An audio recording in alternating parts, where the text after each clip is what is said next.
I've been growing for like 3 years here. I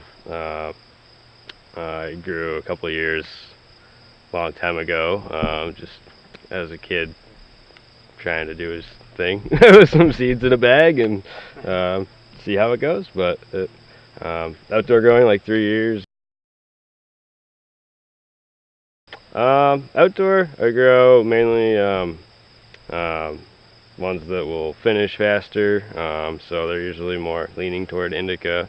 Um, Everything's pretty much a hybrid at this point these days because the genetics have just been so skewed along the way. But yeah, I just try to grow strains that are disease resistant and will finish earlier than like you know beginning of October or before is what you aim for, kind of. Mainly indica heavy, I would say. I grow some that are a little more on the sativa side as well, but aim towards indica. Yeah. Nice. Are there you started out? Yeah.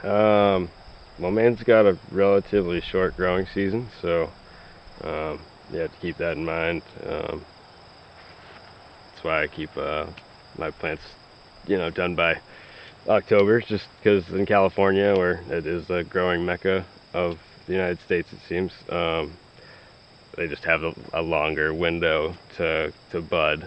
This is when the light in the sky reaches like the 12-12 for the plants.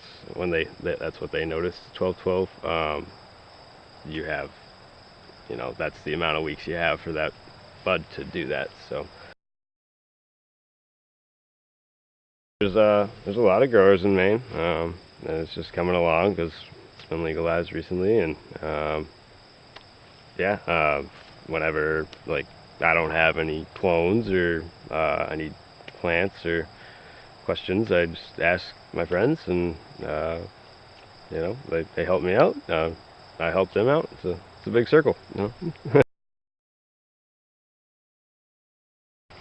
Keeping like you want to lollipop it, they say, so you like cut off all the undergrowth and the inside of it to keep the air flowing, because we live in a very humid state, it seems, most of the time in the summertime.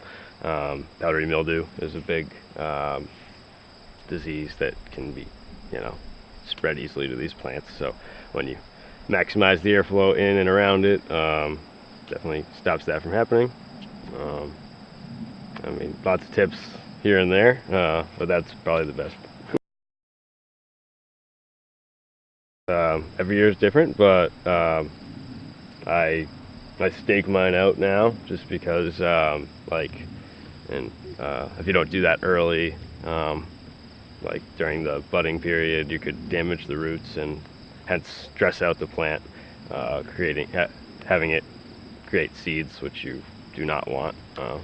It's not really a smokable product unless you're trying to grow again. But having the stakes there allows you to trellis it out. Is what I call it, and then as the buds get heavy, they'll fall over, so you can tie them up as need be as the time goes on. I guess my first grow, I grew some plants outside and decided to bring them inside. There's a lot of insects outside, and bringing them inside, you don't have the natural environment that kind of creates a buffer to keep certain insects away. And I brought spider mites into my house, not knowing, and then had lots of little spider mites all over everything, just pretty much destroy an entire crop on you, and you just gotta let it go.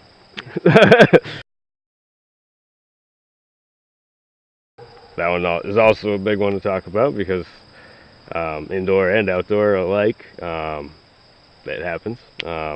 Indoor, you want to keep your humidity down, and I've lost the whole crop to that as well along in the past. So, but it just appears one day, and it's just once you see it, it's pretty much too late. It seems like if it's during budding time, that is. So you really want to keep your eyes peeled for that.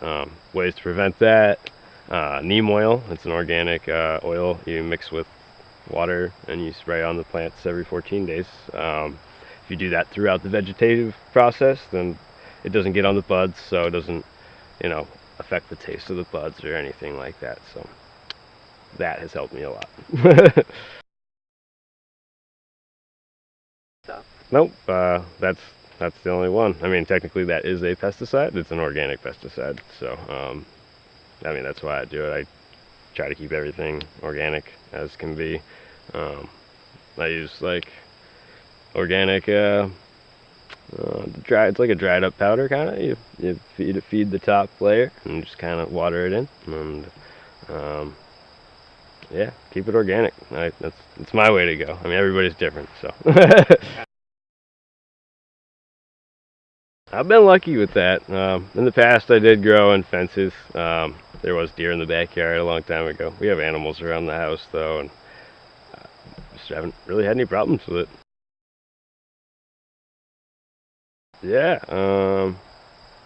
I mean, yeah, single plant would be like the most easiest way to start. I would imagine. Um, Maybe you'd want to do 3 just in case something went wrong. But yeah, usually you want to start your plants early. So if you're gonna do it outside, I would start your plants in February or March from seed, or get a clone by the end of March. Nurture that, vegetate it inside until spring comes, and then you can go as big as you want with these things. But get a either put it in the ground or put it in a pot, and I guess just grow it and then see how it goes. And ask questions, research along the way, and you'll figure it out in time.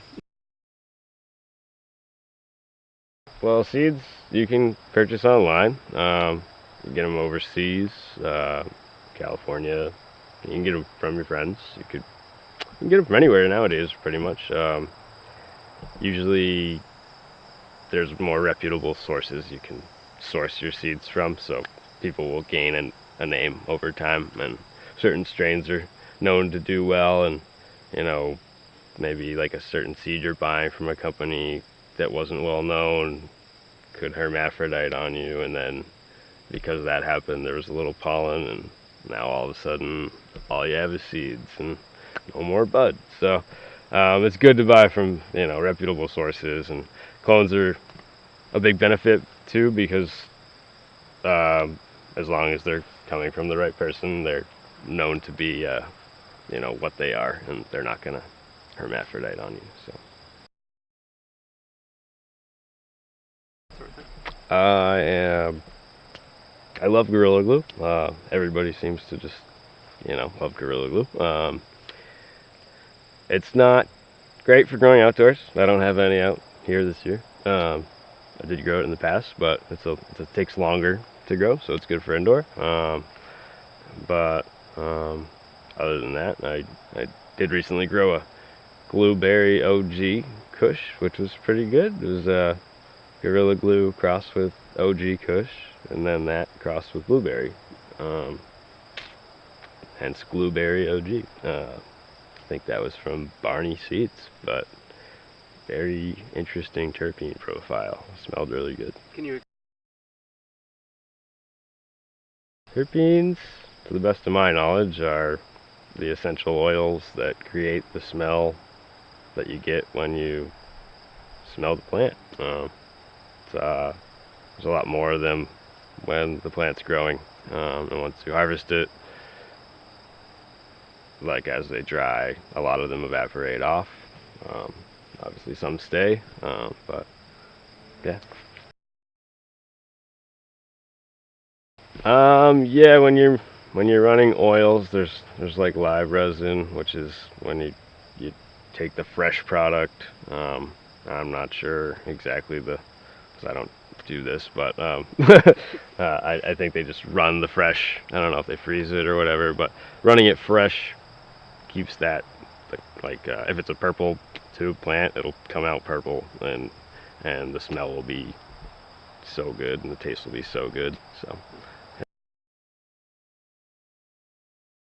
I've got a variety. I just picked up some seeds from an old guy in Farmington. But I have Northern Lights with cross with MLB and Sour Dick. It's they're both should be done early, end of September, early October. What I'm going for.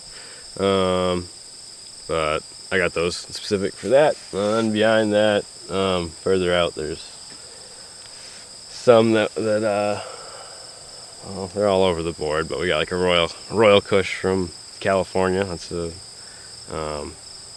pretty. They're all pretty fast growing, way ahead of these ones. I think they were bred with Ruderalis, which is an autoflower strain. So they started budding way before the rest did. So they should be done, fairly soon. um, I think it really won't affect me that much, just because I'm like a small caregiver. I'd say I only have a couple patients, so it will probably not affect me that much. Honestly, I'll just keep doing my little thing, and that's really I'm okay with. Yeah, it is kind of rewarding. Uh, People are in need, it seems, of this product, and it makes them happier. I yeah, there's people, a lot of people with like anxieties and depression. They just certain strains I have to kind of seek out and find for them, but they are very happy that I am here, I guess. So it does feel good to be able to help people. Yes. So you've